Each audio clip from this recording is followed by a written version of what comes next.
And good morning to everyone. For those that I haven't had yet the pleasure of meeting, my name is Nayaswami Kabir. This is my wife, Nayaswami Bhajana. So today's topic is Satan real? Not the most exciting topic to have to talk about, actually. We could talk about rainbows and sunshine and things like that. But in fact, the answer is very simple. Yes, he's real. Satan is real. Let's go on to another topic, shall we? But there's another perspective where I would like to bring into this discussion, which is yes and no. Satan is both real and not real. And there's a way that we can distinguish between those two and discover that for ourselves. You know, there's a story I'd like to begin with. There's this gentleman that was having to take a journey across the country. His name is Arnold, not Arnold Schwarzenegger, sorry.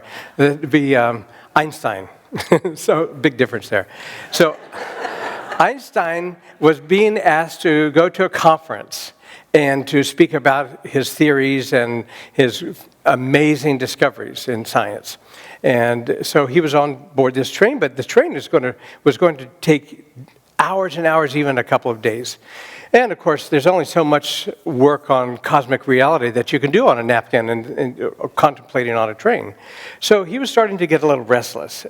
His apartment mate, or the little cabin mate there, noticed this and said to him, "Would you like to play a game?" And Einstein, "Yes, of course. I'd love to play a game. Let's do something else." And so he said, "Okay, here's the rules of this game. You will ask me a question. In any question you'd like to, and if I can't answer it, I will give you 50 cents. And then I will have a chance to ask you a question. And if you can't answer it, you give me $5. So Einstein thought, okay, this is going to be easy. I'm a scientist. I have all this universal cosmic knowledge flowing through my brain. I'm not sure those were his exact words, but that's sort of the reality that he had. And so he said, let's play.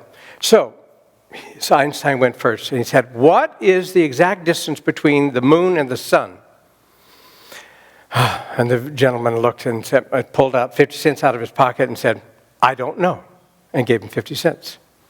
And then, now it was the gentleman's turn to ask Einstein. And he said, "What animal is it that goes up a mountain with 3 legs and comes down with 4 legs?" And Einstein was puzzled. And he was trying to think through his vast knowledge reserves there, and he could not come up with the answer. So he started to become a little agitated, and he started to walk around in circles, and he started to go up and down the aisles, asking people, "Do you know what animal goes up with 3 and down with 4? He couldn't find the answer. And then at some point, he just had to pull out his $5 and say, "I don't know." And he was frustrated, plopped down the $5. The gentleman had a little smile on his face. And then the gentleman started to go to sleep. And then Einstein said, wait, you can't go to sleep. I want to know what animal goes up a mountain with 3 legs and down with 4 legs. And the gentleman pulled out 50 cents and said, "I don't know."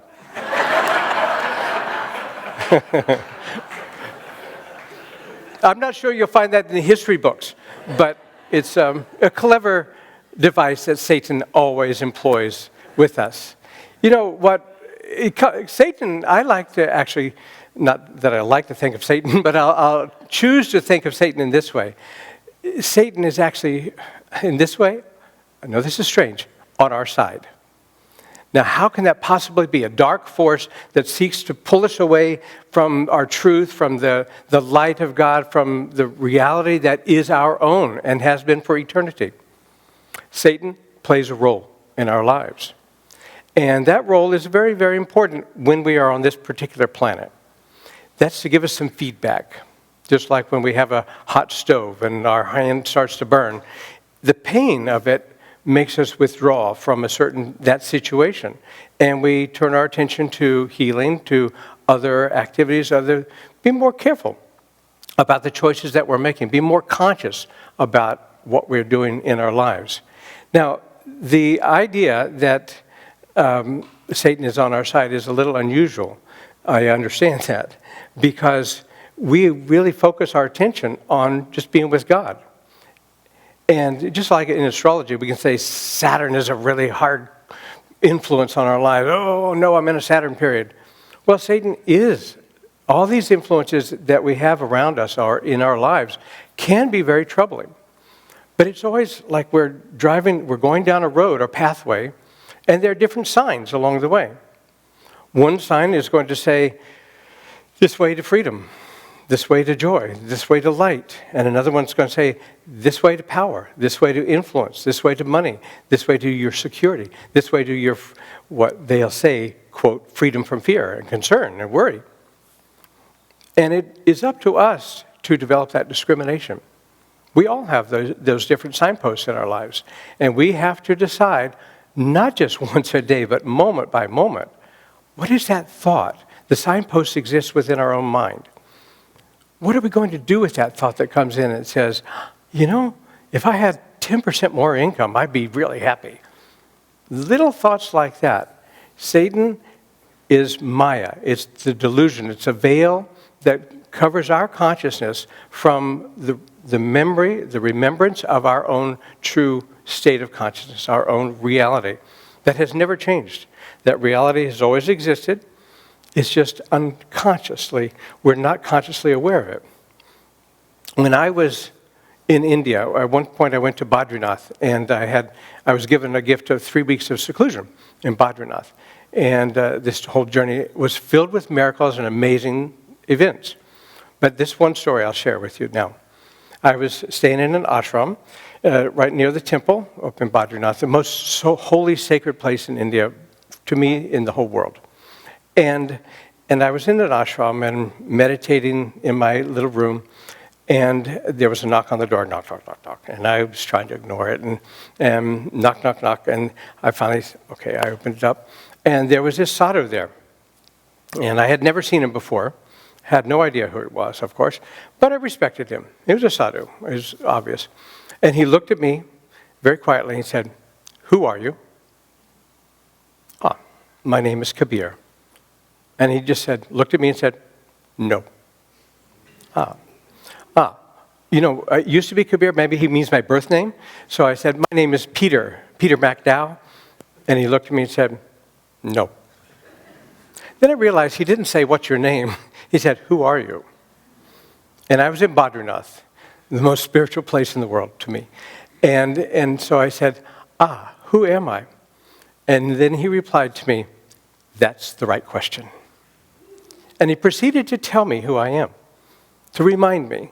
And he spoke for about 5-8 minutes, something like that, just directly at me, telling me who I am, what my role is, where I'm going in this world, and what I'm doing here, and how to get through it. 8 minutes, something like that. Just an amazing experience. And then at the end, he just said, "This was a message from your guru. Goodbye." And he walked away. And I was left, This is a very important question. Who am I? This is the same search where we are all on. And there are signposts that come to each one of us as to what we do with that question. How do we receive an answer to that question? You know, let's go back to that train for a moment. The train that Albert Einstein, to catch that train, he had to go into a station first. Now let's imagine a train station has 1,000 trains going out, somewhat within the same hour, same time zone. 1,000 different choices that a passenger, a traveler, a journeyer, a seeker can make.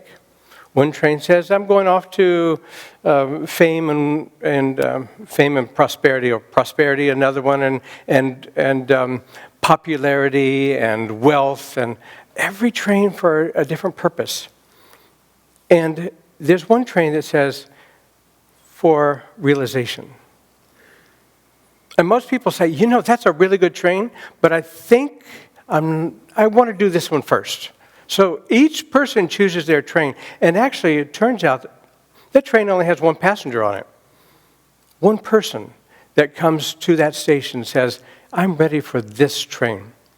But undoubtedly, that passenger that one that chose that train has already been on all the others, or most of them, and has made those journeys and discovered they didn't lead anywhere.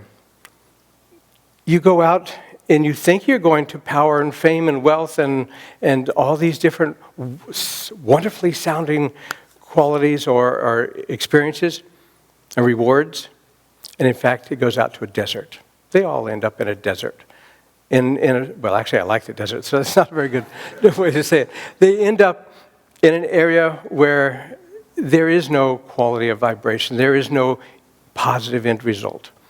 It's just that it ends in a stop, in a dead end, and no fulfillment at all. And in fact, generally along the way, there's a lot of discomfort, bumpy rides and hills to go through that are just filled with sticks and stones, things that can block the progress of that train. So you have 1,000 people that are making that journey, and it is one who has selected the right train, but through that experience. Now, in this world, we need some feedback to be able to develop that discrimination, to take some of these steps. For example, there's that story that Yogananda told about a dream that he had where he was at the base of a mountain in this dusty little old town in India, and this big mountain at the edge of this town. And people would walk by and just sort of dragging their feet along, dusty and unhappy and without any sort of inspiration or motivation for life. And then they would look up to the top of the mountain. And way up at the top, they would see this beautiful light, this green garden, these flowers, and the manifestation of divinity, absolute divinity at the top of this mountain. So one person comes up and he says, I'll do this. And then he starts to take a few steps into it. And then it becomes fairly steep. And then he says, I'm too tired. I can't do this. Another person comes and he's able to get through that stage of saying, I'm too tired. But he's not clear what his destination is. Why am I going up? He starts to walk up the mountain. And eventually he starts to say, this is hard. Why am I doing this? I can't remember. I can't quite see the top anymore. I'm going back down. Just kind of wishy-washy. Another person comes and is able to go through those two tests and then to the third, which is there's landslides, there are cliffs to climb, there are many obstacles in the way to being able to accomplish that walk. And that person starts that process and starts that climb. And the workload is the effort being required to overcome those obstacles is this high, and he could only reach to this high. And so eventually he goes back down too. Another one can accomplish all that and comes into a place where he's able to see beyond. He's gotten through a lot of those obstacles. And then he looks around and says, wait a minute, I'm kind of alone here. You know, I had a lot of friends before, and they're not with me. And, I just need to be with people. I'll come back to this. I've been able to accomplish so much, but I'll come back to it a little bit later. Now, another person that would be just like that could take another little step right at that same juncture of experience, which is, I'm lonely. Where are my friends? And then something inside the heart calls and says, we're your friends. We're here for you. And there's a community. There are other souls that are also on this journey, all starting to connect and to find that, yes, we're lonely, but the answer isn't going back to what we had before. It is continuing to progress and to continue on that journey, because this quiet little voice inside says, we're not alone. There are more. There are other souls. And more than other souls, there's a presence that is inside each one of us that is responding to that feeling of loneliness that says, I'm here for you. I'm here. There's a story of St. Anthony, very briefly, where St. Anthony was a great, obviously, saint, and a soul that was finding God step by step, going through this journey. And he got to the place where he who could meditate deeply for hours, for days at a time. And Satan, back to this one, said, we don't want him to be able to complete this journey. He threw at him so many different obstacles, for his mind, for his emotion, all these different kind of thoughts that we've talked about. And St. Anthony would stay in meditation until finally Satan said, I've got to do some more. So he started to shake the cave, and the cave was about to collapse on him. And Anthony saw that this might be the last moment that he'll be in this world. And so he called out, Christ, help me. Christ, come to me. And in that moment, Jesus appeared. And in that moment where Jesus appears, where Christ appears, where God appears in a divine form of any form, when there's a presence of God, not only around us, but within us, that delusion disappears. There is no more Satan. There is no more darkness. There is only the presence of God. That delusion of Maya, of Satan, was meant to bring us to that point where we could say, I'm ready to go and surrender and to be with you. God, help me. Because there's a place, even on the spiritual path, where pride can come in. Oh, I've been meditating for X number of years. Oh, I've been able to do this and that, and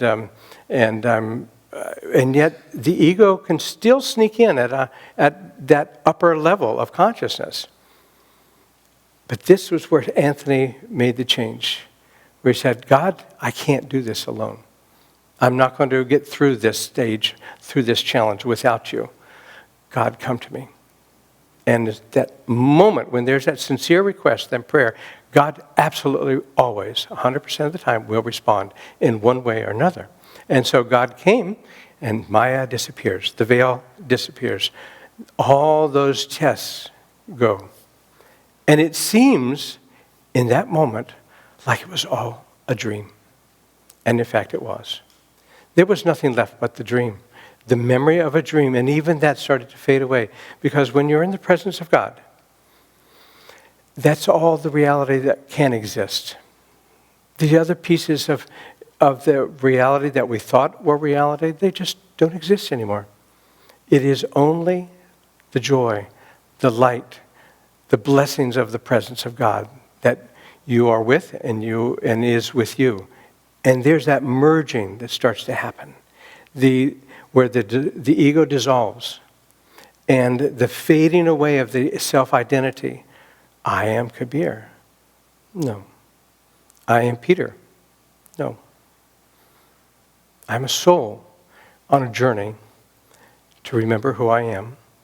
And that memory just comes in a moment. I'm ready to know. I don't need to hold on any longer to these attachments, to these fears, to these desires. Because I've learned from that experience that they aren't fulfilling. That train leads nowhere. It can be exciting for a little bit, but it always leads nowhere. And in the end, I'm going to have to dish out my $5 over and over and over again because I'm going to lose on that little game until I finally say, wait a minute, this is a game. I don't choose to play it any longer. We can breathe. We can expand in our hearts and our consciousness. And I'll conclude with one little story about breath in this way. There was a lady who was driving a car, and she had loved her car and really enjoyed it because it had strength and energy and color and all the things that she would really enjoy about having that vehicle. But their car was starting to have some problems. And bit by bit, it was not running as well. She put the gas pedal on, and it would just kind of slowly. It couldn't get over 35 miles an hour. And so she finally went to the mechanic and said, I think my car's dead or dying. Shall I just get rid of it? What's the issue? What's the concern here? What's the problem? The mechanic took about 5 minutes and looking under the hood, and then came back out and said, "Found your problem." "Oh, what is it?" He said, "You have an air intake, an air filter that allows that air to come into your engine. And it seems to me that a little squirrel has been collecting nuts and putting those nuts in your air filter. Step by step, day by day, a little nut, 10 nuts, 20 nuts, and blocking that filter." Well, okay, there's a parallel here somewhere. Let me think. This world is nuts. And we're the collectors. We are being sold a bag of nuts all the time. And that nut might be, again, those same issues, that, oh, you can get more money. Oh, you can have more popularity. Oh, this and that. Or just plain old, you want some stimulation. You want some rajas in your life, some action and so forth. We can meditate later. Let's go for the action right now. And bit by bit, those nuts get collected. The breath that we take in connects us to God. The pranayama is the energy, and that we constrict it ourselves. We block up that ability to feel God's presence, to absorb, to breathe the presence of God into our minds, into our hearts, into our bodies. We forget. Yes, we have a lovely collection of nuts, but that's not going to get us very far. It's not certainly going to bring us to the ultimate goal that we have in our lives, which is just to dissolve, just to be with God. No longer needing to be this person, that person. It's all about God. And then God comes through. So bit by bit, that mechanic was able to pull those nuts out, and pretty soon it was free. The soul was free to drive her vehicle as she wished to drive. Well, it is my wish that we all be free, that we have not only a beautiful day, but every moment of every day we recognize where those signposts are as we journey on our path. Those signposts that say, you can go this and have some fun. And we know that's not true.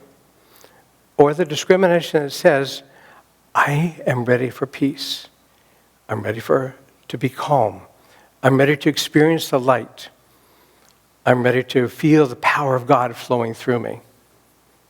I'm ready to be an instrument of love.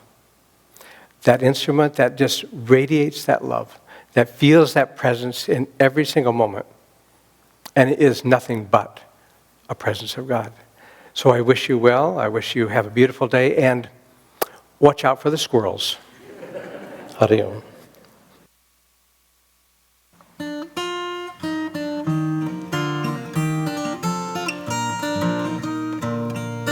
Hello there, brother bluebell, play me a tune today. The breezes on the meadows have made you look so gay. The meadowlarks are singing, joy's in the air. Come set your bells are ringing, your gladness to share. Hello there, sister dewdrop, linger a little while. Your colors in the sunlight would make a monarch smile. What need have I for treasures, diamonds or gold? The fairest of all pleasures are here to behold. Hello there, dearest kinsmen, pebbles and laughing brooks. You timid little beetles that hide in private nooks. God made us of His gladness. Come then and sing, to cure the world of sadness. So ring, bluebell, ring, to cure the world of sadness. So ring, bluebell, ring, to cure the world of sadness. So ring.